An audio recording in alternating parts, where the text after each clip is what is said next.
Welcome to season 13 of the Parenting Aces podcast, a proud member of the Tennis Channel Podcast Network. I'm your host, Lisa Stone, and this week I am joined by professional and junior tennis coach Thomas Drouet, who is from France, who has coached some amazing players over the years, including Tamia Babosh.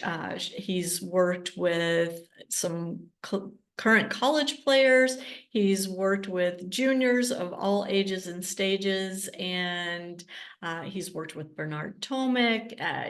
Just has an incredible resume, and I hope you will check that out in the show notes. But one caveat, because he was tuning in from Biarritz, he is on holiday. We had a little bit of an internet connectivity issue, so there are a few glitches here and there throughout the episode. I've tried to edit as best I can to make it more pleasant for you guys to watch or listen to, but I hope you will stick with it and watch or listen to the entire episode, because Tomas has so much wisdom to share, and I just love his approach to the sport. Before we jump in, I want to just give you a quick reminder. The deadline is coming up to sign up for our July trip to Spain, where we're going to be taking a group of juniors and new parents, if you'd like to join, to Barcelona and Mallorca to the Nadal Academy. It is going to be an amazing, amazing experience. I hope you will join us. All of the information is on our website. If you go to ParentingAces.com, it's the first thing you're going to see at the top of the page. And I hope you'll click there and consider joining us on this amazing adventure we're going to have next July. So for now, sit back, relax, and please enjoy my very interesting conversation with former player, current coach, Thomas Drouet. Tomas, it's so nice to finally meet you. We've been exchanging WhatsApp messages for a few weeks now, and Yes. I'm thrilled to get you on the podcast. Thanks for doing this. No, thanks to invite me. I'm very happy also to have this conversation with you. So we were chatting before we started recording. You just went on a 3-day bike trip. Yeah. What? This is my second passion after tennis. I like a road bike. So now I decided to challenge myself. It's around like 800 kilometers to reach Monaco, Biarritz. And I did it in 3 days, like by myself. So Wow. I arrived safe, and I just arrived 2 days ago, and it was like to tell you, was around 8 hours a day of bike, over 200 kilometers. So no, it's nice, good adventure, good challenge. I love it. I love it. Sorry about Sully barking in the background there. It's okay. So I wanted to start by giving you an opportunity to share your tennis story with our audience. How did you get started playing, and kind of walk us through your junior career, pro career, and your current role? So yeah, I have like not a strange story, because no one of my family were into sports. I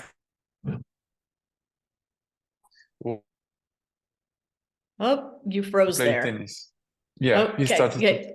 Yeah, back up a little bit, because you froze there for a second. Oh, so I started to play tennis when my grandfather started, and he was only 42 years old. So You froze up. You're freezing up again. I'm not sure what's happening. I'm going to pause. Okay. So my grandfather was 42 years old when he started to play tennis. I was 3 at that time, and he brought me on the court, and naturally I took his racket, and he saw me like enjoying staying hours and hours on the court, hitting alone on the wall. I was even they told me the story because I don't remember. I was even sleeping. I was napping in his tennis bag. Like this, he didn't forget me, to go to the tennis. I love that. That's so cute. I could just picture little Tomas all curled up in a ball. Yeah, That was funny when they told me that. I was like, okay, I loved it at the first sight. That's great. And so you obviously fell in love with the game. How did you get to a place where you were good enough to start competing? I come from a very small village in France, and at that time, so I'm 41, like 35 years ago, 36 years ago, that tennis was not big, in my region. So, but sometime in the year, you have some people from the federation. They were coming into clubs, small clubs in those small towns, sorry, to detect. And so the one girl, Nadine, I remember her name, she came and she saw me playing, and they told to my grandparents, "Oh, you should play tennis. He's good, And this is how I get into the French. How our French Federation is a very big system. So they create a group of your own age and you start to play together, and then year by year they start to, oh, you should play tournaments, and then you win your first tournament, and boom, the big washing machine is on, and you go like this through the ages. And at age of 12 years old, I entered the National Sports Center where all the best top 12 players of France were together. Yeah. So once you entered the training center, does that mean that the federation was in charge of all of your training and competition, or were your parents involved or your grandfather involved at all at that point? They were still involved in some parts because they had to drive me to some tournaments. The French Federation was in charge of my training, the fitness training, the tennis. I was even sleeping there. I was not even at home. I could go home only one weekend per month because it Oh, was not wow. next door. Wow. I think it was, That's a and lot for a 12-year-old. yeah, but that was the only possibilities from my family because they couldn't afford, to have a private coach for me, and they had no experience in this world. So they were following like what people were saying. But mostly, yeah, let's say like 80% of the time that was the federation, but the rest, like in the summer, for example, in the summer it was all my grandparents who were, because it's my grandparents who took care of me. Huh. So they were taking of their time to drive me everywhere, how it is. They were really, this is like how parents are involved in the beginning for those tournaments. Yeah. Yeah. I mean, it's here in the States, the parents are really the ones in charge of hiring the coaches and, picking the tournaments, taking the kids to the tournaments and all. And so it's always very interesting to talk to someone who grew up in a different system and understanding what that looks like.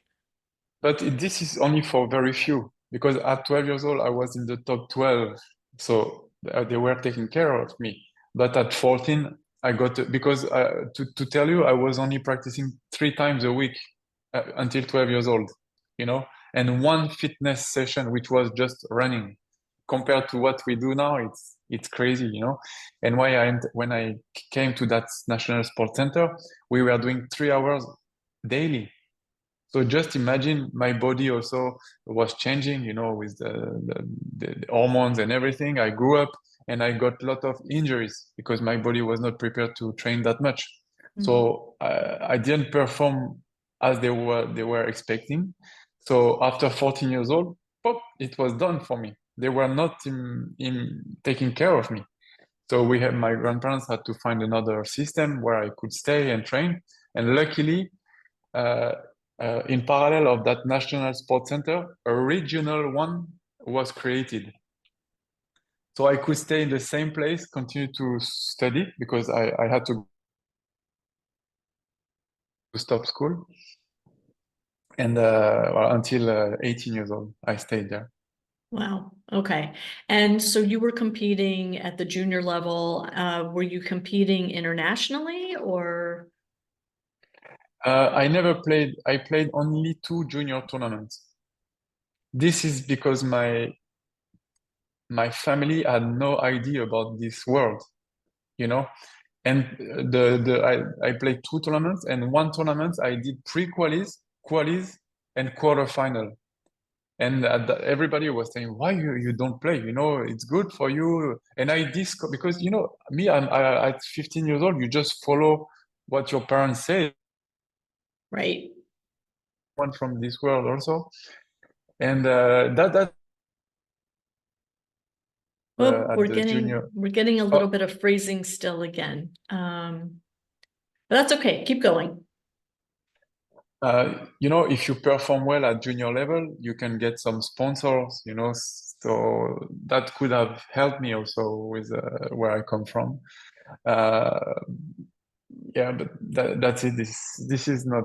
I was playing mostly in France, like our national tournaments. Got it. And you did go on to have a pro career for a period of time. How did you Yes. make that transition?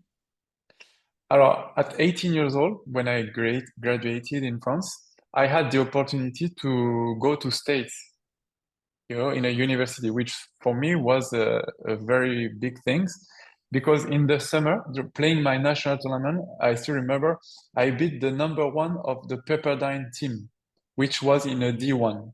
And the Mhm. coach came to my grandparents and said, you know, this guy, how old is he? Oh, he's 17, he's going to turn 18. He should come to my team next year, you know? And then we started this process. You know, I passed the SAT, the TOEFL, you know, all these things. And the U Texas, you know, the long haul. I don't know Mhm. if you know this. Absolutely. University of Texas in Austin. And in the same time, Monaco contacted me to become a Davis Cup player there and to try to go pro. Huh? That's a hard decision to make when you're being offered a free education and Well, travel. that was the thing because in France at that time people were saying that oh if you go to States you won't be able to play futures, you know, you won't be able to play ICF tournament, which was wrong. But my Yes. grandparents didn't know that, you know, they were just listening to someone like this, and so I said oh no. Then I canceled, you know, the contract with the university and I went to Monaco because then they were giving me the chance a bit better that so this is the transition, how I made it to the pro. And in Monaco, I started to play some futures and this, but not full time, obviously, but I could play a bit more. Wow. And eventually you transitioned yet again from being a professional player to a coach. What facilitated that transition? The money. Because when you are 24 years old and you see all your friends, you know, the ones who are not in tennis, they start to have like normal life, let's say, you know, they can have holidays or whatever. They build their life. And me, I was like, I was on zero at the end of, even if it's not minus at the end of each month, and I was training 6 hours a day.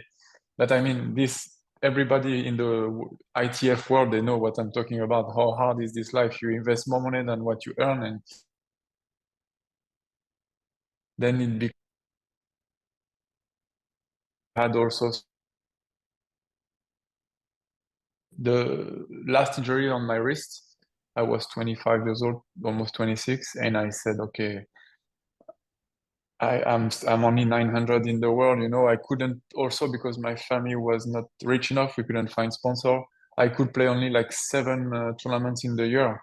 Oh, So what wow. do? You have no chance, you know. So I said, okay, I will pass my French degree to become a tennis coach, which takes 1.5 years, you know. And I became coach in Monaco. And so once you became a coach, how did you start to develop your coaching philosophy? Did you have a mentor? I mean, I understand that the requirements to become a tennis coach in France are very different than they are here, which here we have no requirements. If you Yeah. have a bucket of balls and can find courts, Yeah. you can be a tennis coach. So tell us a little bit about how your philosophy developed, and then I want to kind of dig into the details. I once I passed my degree, so my club in Monte Carlo, they hire me to be in charge to develop the competition group for the young ones. Okay, so I started to work with the players from 8 years old until juniors. So I was in charge to develop this. But in parallel of that, sure, like people of 40, 50 years old, they were having private lessons with me. So my philosophy of coaching at that time was not super, how do you say? I didn't have to force myself, I was really into technique, into tactics with the kids to teach them like what's the real game if they want to become pro, but I didn't have that kind of kids. In Monaco, the kids, they want to do sports, but they are not dreaming to become number one in the world. It's more like a lifestyle to be sporty, but still I wanted them to pass their limits. Okay. So that was my challenge. Actually, in Monaco, that was my challenge. They all have this comfortable life, and I wanted to push them, through the sports. And when I started this competition group, I had 7 kids. And when I left after 4 years, I had 42. So, like this concept, I really loved. And the parents also they come to me and say, "Oh, my son still remember when you were taking them to the tournaments, and they still remember the fitness training. Like he was vomiting, and he still remember this moment." I said, that's the limit. You push your limit that day. So yeah, after that, when I went on the pro tour, that changed completely my mind. I mean, I think what's so interesting is what you said about, you were taking kids who were not used to maybe being pushed to their physical limits or their mental limits. They had a lot Yes, of privilege. And through tennis, you were showing them that there's another way to approach things, that just because things are given to you or made easy for you doesn't mean that you shouldn't challenge your mind, challenge your body to reach higher and higher and higher limits. exactly. And this is why I like sport also, because when you put 2 players on the tennis court, there are no more, where you come from, how much money you have in your pocket. This nobody cares. It's who wants the most to win, who trained the hardest. It puts everyone at the same level. And I think they love that also, those kids, because in a way they had everything they wanted, but with me on the court and through the sport, they had to fight just to win a match. It was not easy. Yeah. And to bring something like more, let's say, simple, like the I love to be honest, I really love those moments with those kids. You know, most of those kids, they were having holidays in the 5 stars hotel. Now in October they were going to Mauritius Island, and with me in the summer they were going for 2 weeks in camping. In I don't know, in mobile home. I don't know what to say in English. Where Yeah, they were that's it. staying, Yeah. and they loved it. I was a bit ashamed in the beginning. I was like, oh, this is what I did when I was a kid, and I had the best holidays of my life, in this camping. And they were meeting a lot of other kids, and they loved it. Well, I think, as parents, our goal is always to provide for our children, to kind of, ease the path for them as they push toward goals that they've set, or things that they want to achieve in life. And that's not always the best way to do it, No. right? Our kids need adversity, they need challenge, they need to push themselves in order to realize their strength. And I think sport, as you said, is a great vehicle for that. Of course, there are other ways to do that as well, but especially in individual sport like tennis, Yes. it's Yeah. it's an amazing way to have our kids face challenges that hopefully aren't going to break them completely, but are going to cause them to really reflect on what it is they want, how hard they're willing to work. And I think especially for kids at a young age who say, I want to be number one in the world, for example, but they have no idea what that entails. And I think for a coach to be able to sit with them and explain that for the people that are going to reach number one in the world, here are the things they're doing. every single day without Yes. taking a break. And, it's not just about wanting it, but being willing and able for your body and your mind to put that work in every day. Completely agree. I have a son, he's 10 years old. And you were mentioning something about the individual sport, especially tennis, how it helps you also to find your way, by your own, And my son, he's playing tennis. He loves it. He's okay. And this year, I wanted him to do like how do you say, team sport. Mhm. So he's doing water polo. I like the effort of water polo because it's very dynamic, explosive, and when you throw, it's kind of helping for yourself. And last time he played the tournament during the whole weekend, and they finished fourth out of 10 team maybe. And he was happy because, like for the team, it was a good result. And the week after, he just had the tournament now that finished on Sunday, and he made final. He lost the final, but for the first tournament of the season, and it's a good result for him.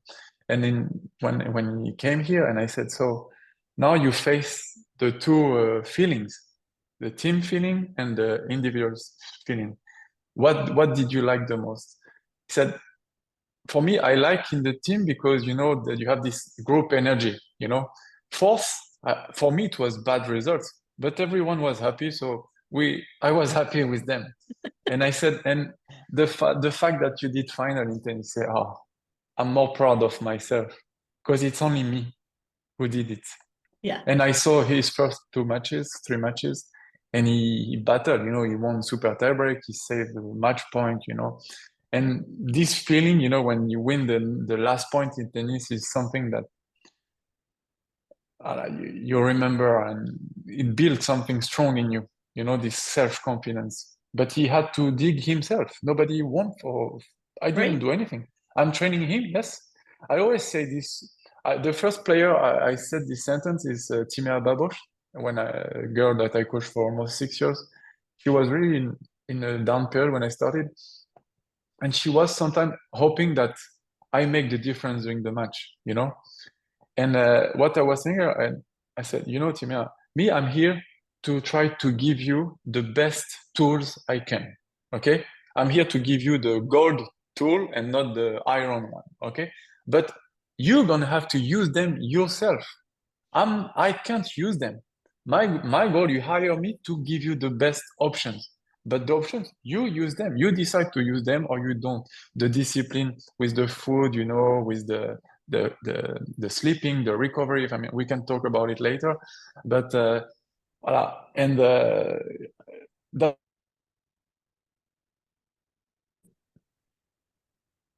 Yeah. Oh, you froze up at the end. You said you give her the tools and it's up to her to use them, but in the end, and then that was interesting in this job, to see what she's doing and how is the evolution. Because in the beginning, maybe she was not understanding what it meant, but then she discovered and she improved. She got better.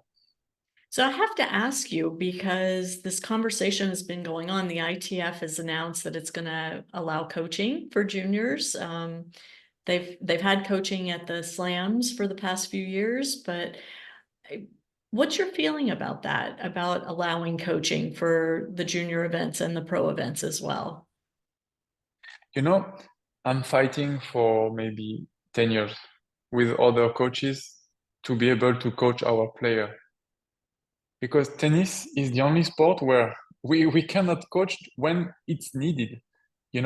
We train them every day, and mostly it's an individual sport. So one coach for one player, you share things, your player, you not to say. Oh, you're They freezing look up on me again. Sorry. Go ahead. and when comes the match, this is where you just have to say like this and clap. Why? In every other sport, Formula One, judo, and like every sport, golf, and they are saying, no, it's the player who should do alone the thing. No, it's not true. Player, they all have a coach. It's for a reason, Yeah, maybe sometimes the player doesn't feel the need, but it's him. He can come to the player, and I was fighting for this for 10 years, we had meetings with the other coaches. Why can't we coach? Because tennis is different. No, tennis is not different. Our players, they need us. It's not to say it's because of us that they win, but we are part of the team. Mm. We have a percentage when they win. It's because of us also. Not 100%, but there is a percentage, which is difficult to say which one. But sometimes we can have a very big impact and positive one. Right. We can have a negative impact also. So I'm very happy that they start to change their mind, even though I read last time what they said, you can coach, but it has to be very short, Mm-hmm. one word. I said, the player has 25 seconds.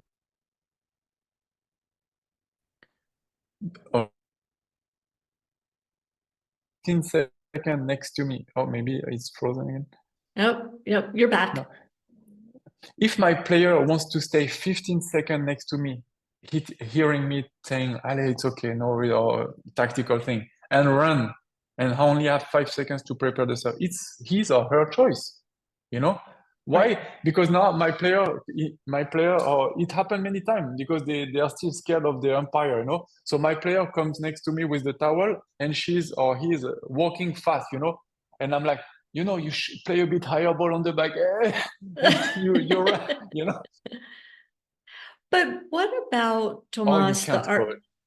what about the argument that it sets an unfair advantage for players who can afford to have a coach with them versus those players who cannot afford to have a coach with them? That's a very good question.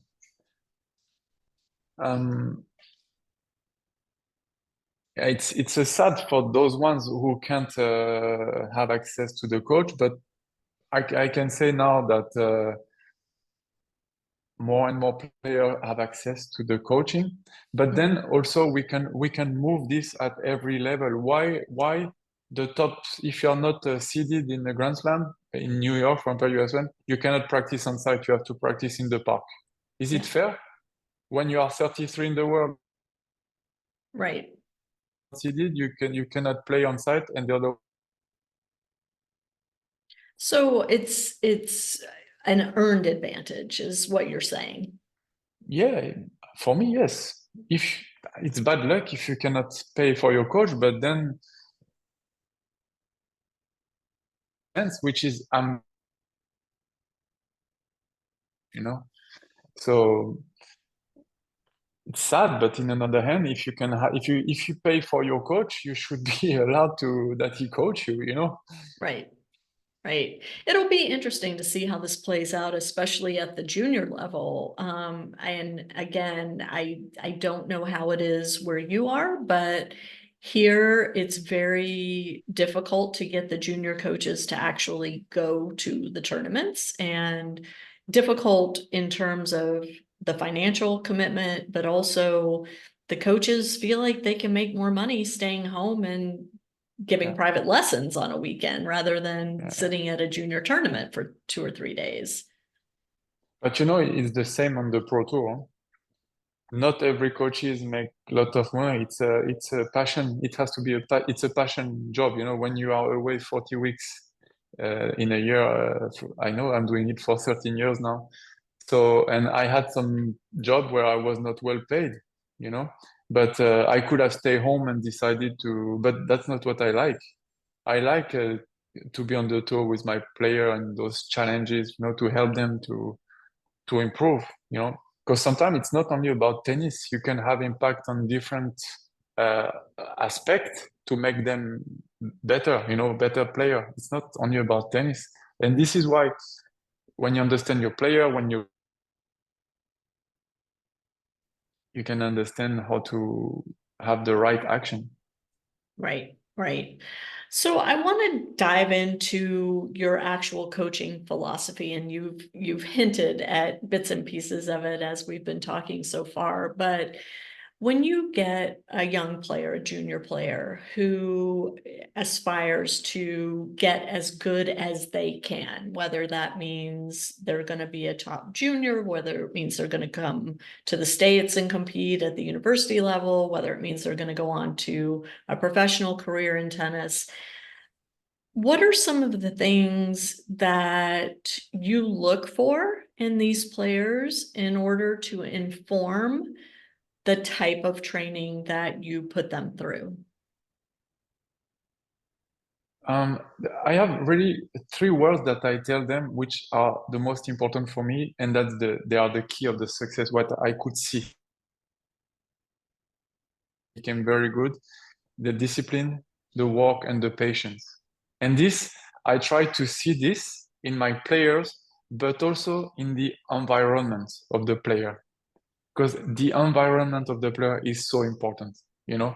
Because if the player thinks or does the right thing, but the parents, for example, they don't have this passions, you know, or they want results immediately. He practice too to become a top player. Then it would be too easy if it's only 2 months of sacrifices, you know. And especially that when I have a player, I'm not the one who raised the player. I don't know his past. I don't know how that or what he was doing during for the recovery, whatever. So that's for me the most important things. Okay. And so in terms of the parents, what is your ideal situation? Do you want parents to drop their kid off at the court with you and then go away? Do you want them to stay and observe? Do you want them involved in the trainings? And, what do you see as the parent's role? I am also a parent. Right. Which, Players and it's sorry, but I find it so interesting to talk to coaches prior to becoming a parent and then after they've become a parent, because it changes you as a coach. alors, to respond the first part of your question, for me, we need the parents because they are there, as I said in the beginning of our conversation, they are there from day one, you know. And the parents, it's our blood. We want the best for our kids. Just sometimes this pressure of results, because as they want too much the best, they want them to succeed, and they are missing, you know, the stage, some stage. They want to go from A to Z immediately. They forget that there are some stages, and this, when it's not done in a smart way, let's say, with the parents, can create a lot of conflict and a lot of problem in the mind of the players, and then they start, you know, this negative. So this, when I worked with players where the parents were kind of smart enough, you know, to accept that tennis coach is a job, you know. I don't know. If someone is a lawyer, I'm not going to tell him, no, you know, I read a book about the laws. You should do this. You know, you shouldn't say that. You know, when you are in a hearing. But as it's too easy to become a coach on the tennis tour, they give the badge of coach to everybody. That's the problem. You know, Right. if to be on the coach, you should have a special degree just to have the coach. Then the player, they choose who they want. But everybody, if tomorrow you are the boyfriend or the dad of this, you just take the badge and you are coach, you know. So that's one of the biggest problem. But then after, when you have parents or they don't have this capacity to step back a bit, and they want, I know everything, it's with me, or they don't, you know, they don't trust, or they don't want to pay for coaches or this. I lived those situations. Then it becomes a nightmare, because as a coach, you can't do your job. You know, they take you, how do you say? It's like a trio, you know, there is the parents, the player, and the coach. The Right. parents take the coach, like this, they put, when it's bad result, they put all the responsibility on the coach. You shouldn't do it. You see, you trained 2 hours instead of 3. That was, you know, me, I know. But then they don't, no, but they don't want, that's what I said to one parent. I say, so why you take me? Why don't you take it's a responsibility to train your son? Because he doesn't listen to me. I said, there is a reason why he doesn't listen to you, no? You know, me, I have to earn his trust, the trust of my player. No, but I can show my CV. I will still have to work on this. And the trust to earn it, I have to prove it, my value to my player all the time. It's always the same process.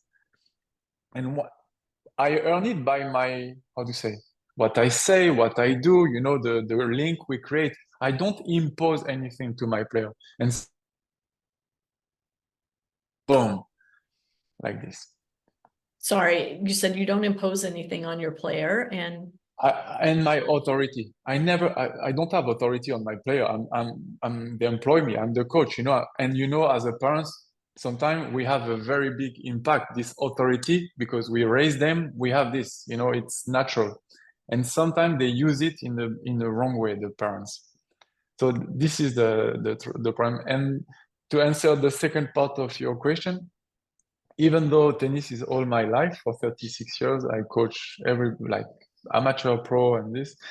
When I coach my son, we started to argue a lot on the court, and I was thinking a lot, like, I imagine that it's my player.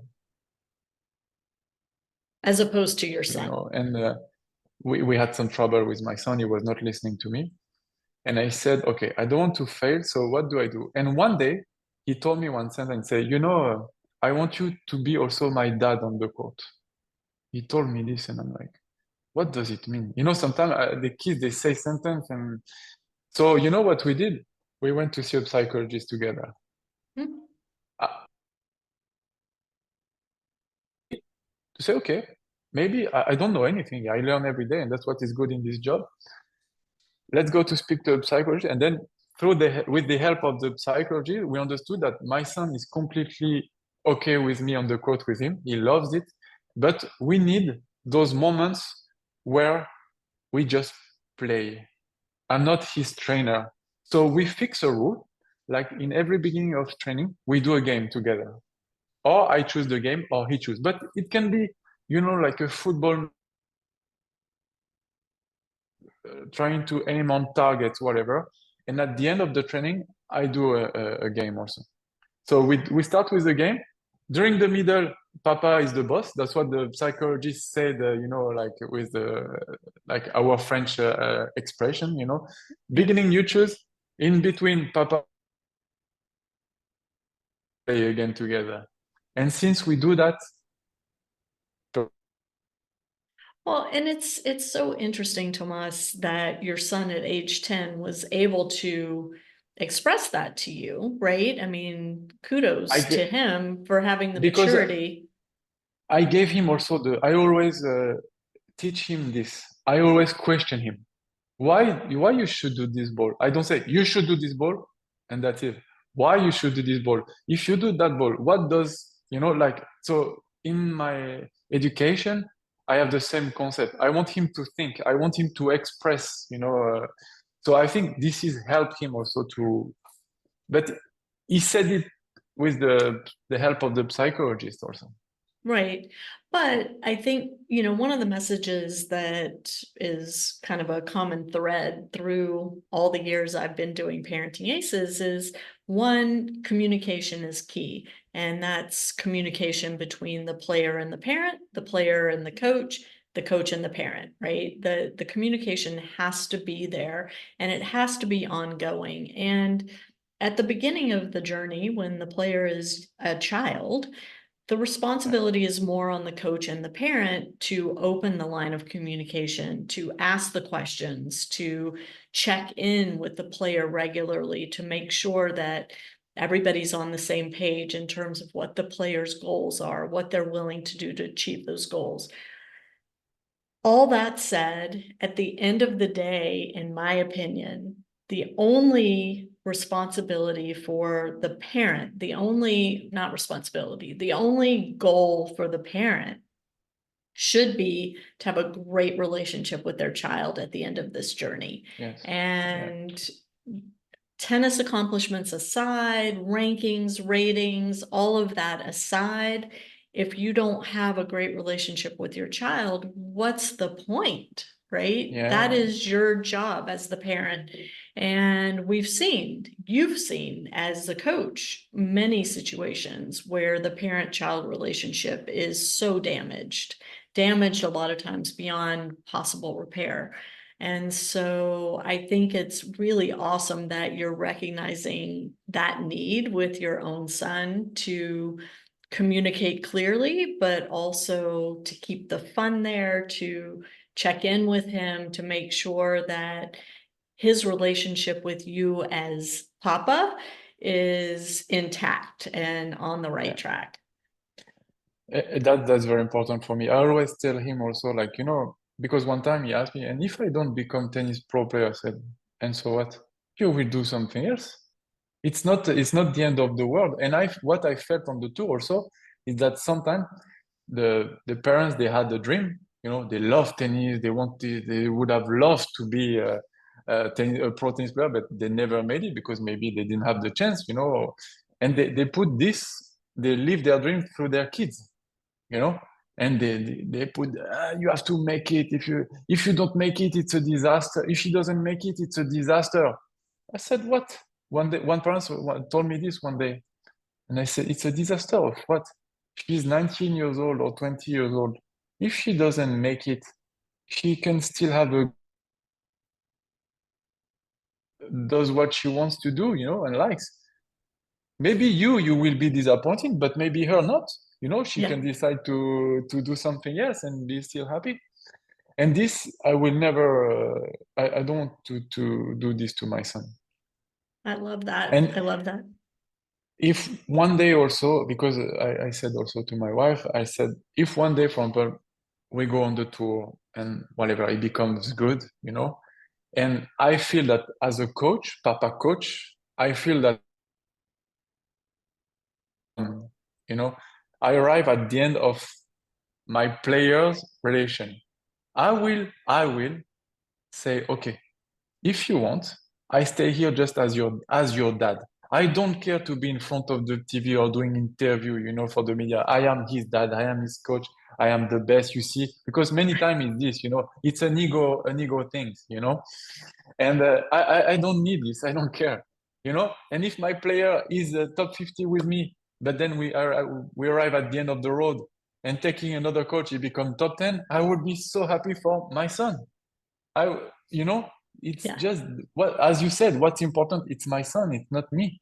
right. So, and that's my. You were talking about philosophy. That's my philosophy, for example, I as a love dad. that. Yeah, Yeah. that's so good and so healthy. And your son's very lucky that his dad feels that way because a lot of parents don't, as you said, a lot of times it's the parent's dream and, they forget that Yeah. it's the player that has to put the work in. It's the player who is making that day-to-day sacrifice, giving up social opportunities or whatever it is. But Um, also many of them, they say, but you see, we invested so much money and time in, they are, because parents have to drive the kids to the tournaments, pay private lessons. Yes, it's a sacrifice, but the kids didn't ask for this. When you are 6, 7 years old and the parents start to do this, you just follow the train. You are not asking for anything. So then after you cannot. sorry, you said after you cannot. You cannot blame your kids for this. Yeah, yeah, agree, 100%, 100%. So the psychologist recommended to you and your son that you inject some fun, some games into his trainings in order to help balance that. When you have your dad hat on, you're playing games and having fun, and then you take that off and you put your coach hat on, and now we're going to work, but at the end we're going to put the dad hat back on and go back to having Yeah. fun. Did that lead to the creation of the card game that I want to talk about? Nice transition. Thank you. Alors, actually, no, no. The game was born during the COVID.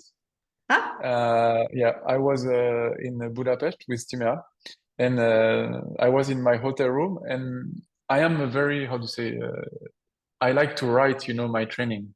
I never arrive on the court with the training not prepared. I know So you exactly have what a I'm gonna do. plan. You have a Yeah, plan. yeah. Every day. I build my plan on the weekly, because sports, you have to adapt all the time depending on how he or she feels and the tournaments, the results. But I always prepare my plan for the week. And we were during the off season. And off season we train a lot. It's a boring rhythm. Every day the same, Monday, Tuesday, blah, blah, blah. And I could see that arriving on Friday, she started to be like down, do this week to be better, because if I can get her attention 3 hours more focus on the court, it's 3 hours more benefits, And I say, okay, let's do a game that will, because they are pro. So I still wanted her to work on something. So I say, I should create a game where she works technically, physically, mentally, and tactically. And I started to draw on sheet of paper, that I scratched. I had like 10. And I arrive on the court and I say, okay, we did a warm-up. And I say, okay, girls, you're going to pick up few papers, and one paper was saying, you have to do 10 push-up, or if I make a foreign winner, 3 points bonus. And you play a super tie break this way. And when they pick up, they were like 4 kids on the court. So she asked me, can we do again next week? So the next week I came again with more cards. More cards. At that time was not cards at all, it was just papers. Right. And day by day I started to develop this concept, because I believe that it's important to have fun, when you train. Okay. Having fun doesn't mean that you are not focused and you don't have discipline. You can enjoy what you do, having a lot of discipline and focus. And then I wanted also this game to become more accessible to the kids, because I believe that, you have 50% of the kids, they stop playing tennis because it's boring. Yeah. When you have 10 kids on the court and they are, one by one like this, and they hit one ball every 10 minutes, how do you want to enjoy? It's already a very complex sport and difficult sport to learn. So if you don't bring fun on the court, you have no chance to catch their attention. And I started to create, still on the same thematic, fitness cards, tricks, hot shots, and joker.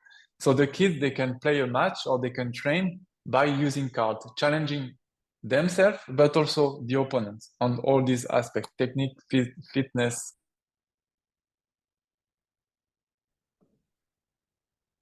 Technique, fitness, sorry, mental and tactical.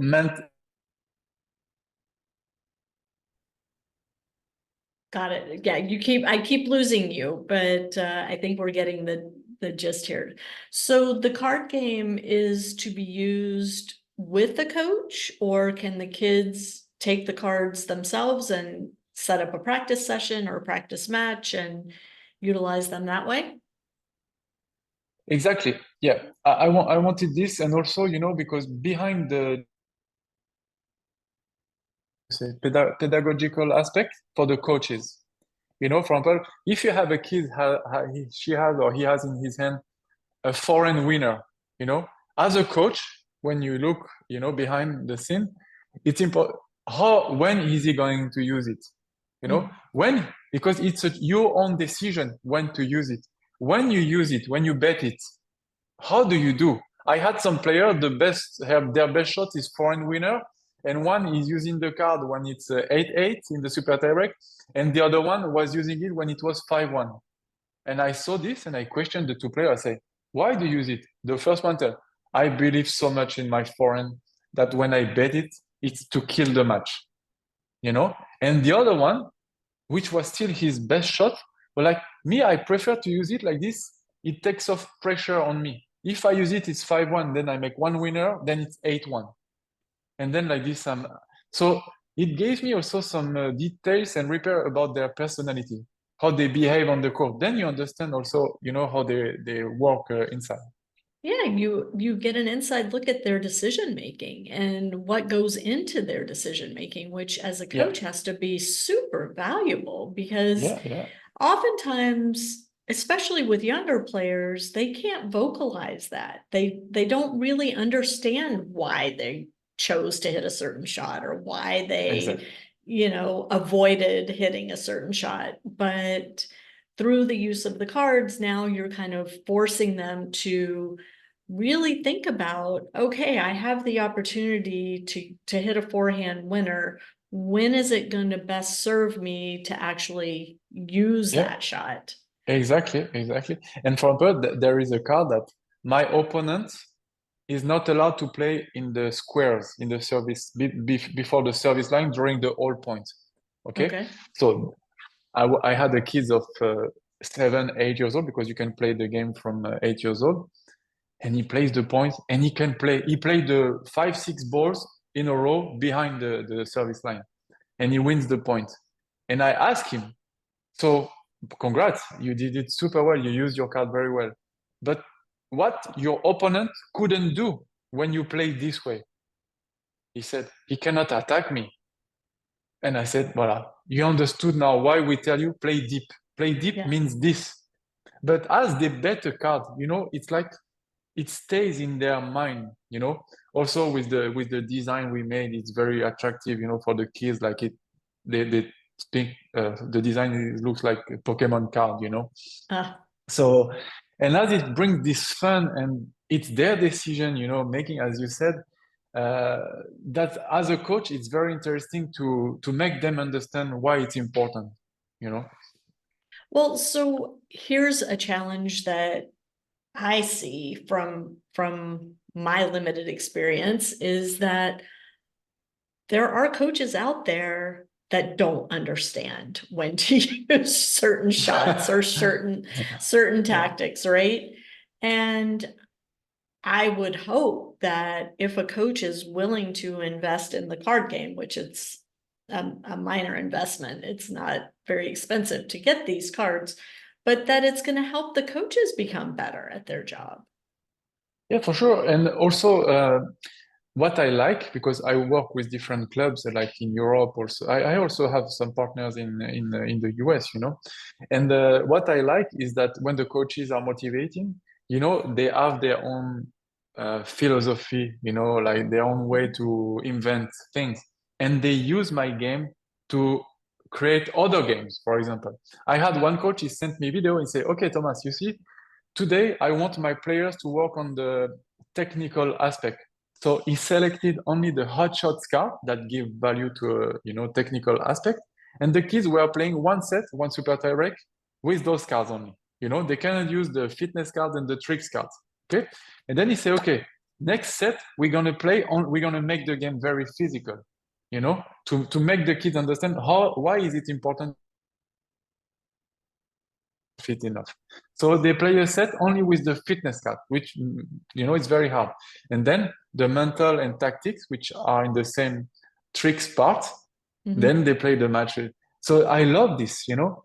And to finish also, like how to use the game, that only I had to make like the rules, because the first part of the game is like this. But I had some kids, 5, 6 years old last time in France. I went to a club and I told them, you see, they cannot play the game because they are not enough strong, to play rallies. But I say, look, with this game, you can still play with them. The fitness part, for example, for the kids. So the kids were on the court, they had to run, they pick up one card. Oh, I have to do 10 kangaroo jump. The coach was feeding some balls and they had to hit some targets, hitting target. Then the kid was running, giving a high five to his friends of his same team, and he was running, taking another card. Oh, I cannot play on the left square. Oh, I have to aim this one, and and then they played 1 hour. The kids they didn't want to stop. So that was another way to use the game in not at the basic level. Well, and what's so cool is you're giving the kids specific tasks, specific goals that are very simple and not simple to achieve, but simple to understand. Yeah. And it keeps their focus. And for young kids, really young kids especially, it's very difficult to keep them focused. But if they have one one task, one goal that they're working toward, and that's all they have to think about, it's easier, I would think, to keep them engaged, to keep them focused and working toward that. And then once they achieve it, like you said, they get the high fives from their team, and then And you move they on to got the next one.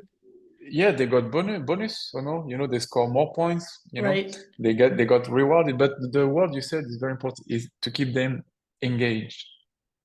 That's for the kids. When you have young kids on the court, if you succeed this during your 1 hour or 1 hour and a half session, you made your job. You did the job. Yeah. That's what I realized with the kids Yeah. I love that. So as a Tomas, club. oh, sorry, go ahead. No. Just wanted to say, like, I helped a friend who has a club in Monaco, and I had kids. I didn't do this for years, but we did the game like this for 1 hour. And when I saw the kids, they didn't want to leave the courts. Voilà, That's what you when you are want. voilà, exactly. Yeah. Yeah. As simple as this. Yeah, that's great. So if people are interested in purchasing the card game, how do they do that? They can go on our website, www.thecardschallenge.com, and we deliver worldwide. Okay. And we'll have a link in the show notes for the game, for the website. And the website is in French, but you can click the English alternative and it will show up in Yeah. English. However, I will say the videos are in French. French, So yeah. Yeah. I was telling Tomas before we started recording that I watched the videos and I'm trying to pull up my high school French and I could get the gist. So even if you don't speak French or understand French, the videos are useful because you can kind of see how. This is why we made the video quite simple to understand. Like the one when I serve, I said this, and then you see me serving, and I make the ace, and I'm like that. Yeah. I wanted also to say that in the website, I created the new game, which is named the Mental Card Challenge. This Tell is us about the that continuity. one. Yeah, it's very new, and the idea, because have you played? Have you played like a pro level, or did you work with a psychologist for your tennis? Me? Yeah. I'm only a recreational player.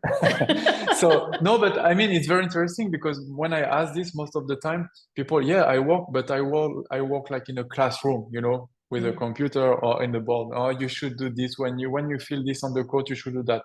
Right. But tennis is a sport where you are on the court, you don't work from your couch. Yeah. So I was like, how can I make my player better working in a real situation? Playing point and feeling this stress, this how to analyze quickly a situation, how to recognize this, how to work on what I like to do, to calm me down, or to give me more energy.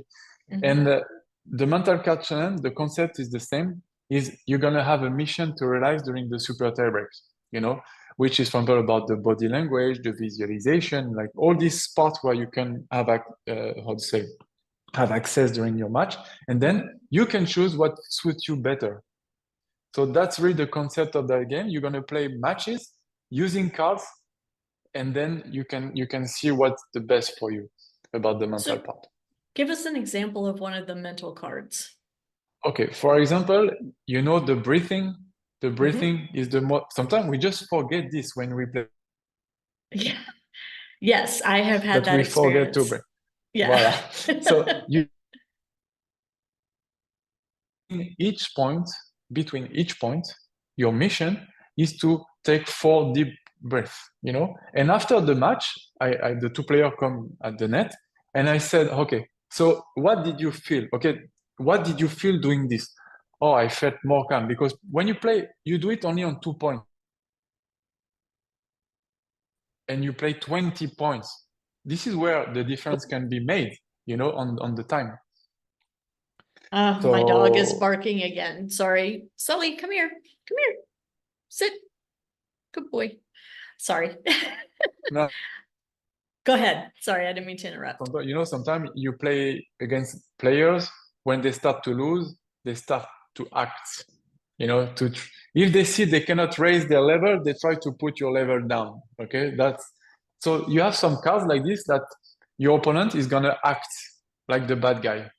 Mm. He can scream, he can do something to make you lose focus.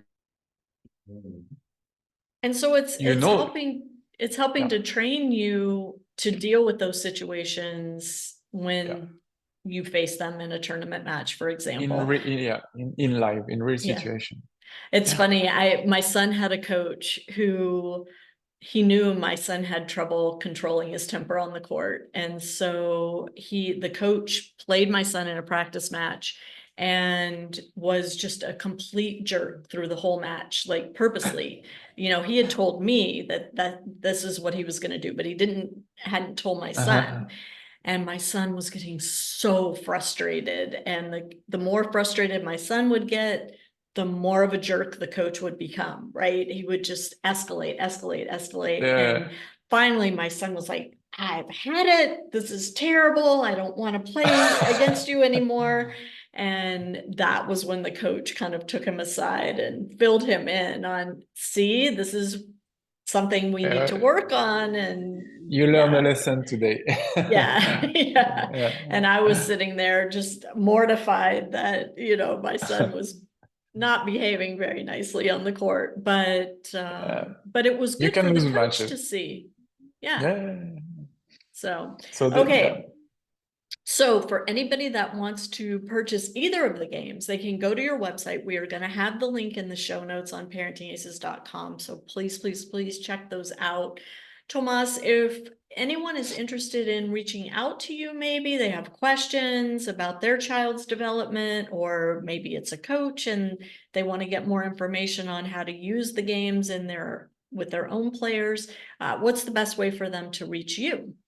Alors, there is also on the website a category that you can select. You know, I can do video conference. You know, they can book 1 hour session with me, or even if I'm traveling a lot all over the world with my players.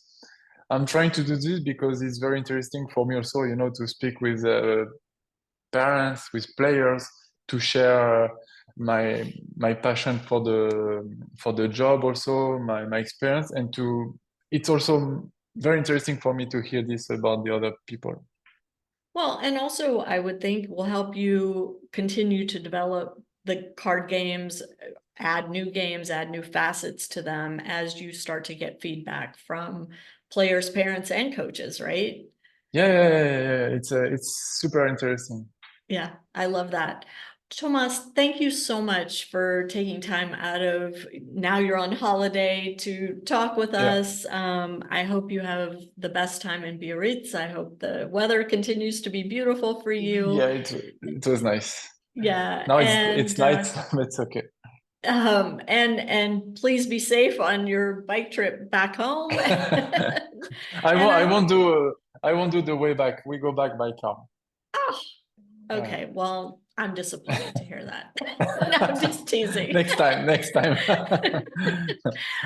It was lovely to meet you and to learn about your philosophy of coaching and playing this game, and now that you're a dad, kind of seeing how all of that is developing and morphing as your son becomes more interested in tennis and becomes better as a player. I'm gonna keep an eye on him and would love to check back in with you to see how that relationship is Anytime. going. Yeah. Anytime, and maybe we find other very interesting subject. Also, there are so many, and I would like also to thank you for your time, to give me the opportunity to share with you my philosophy, and thank you very much. Absolutely. To my audience, thank you so much for tuning in. We will catch you next time on Parenting Aces.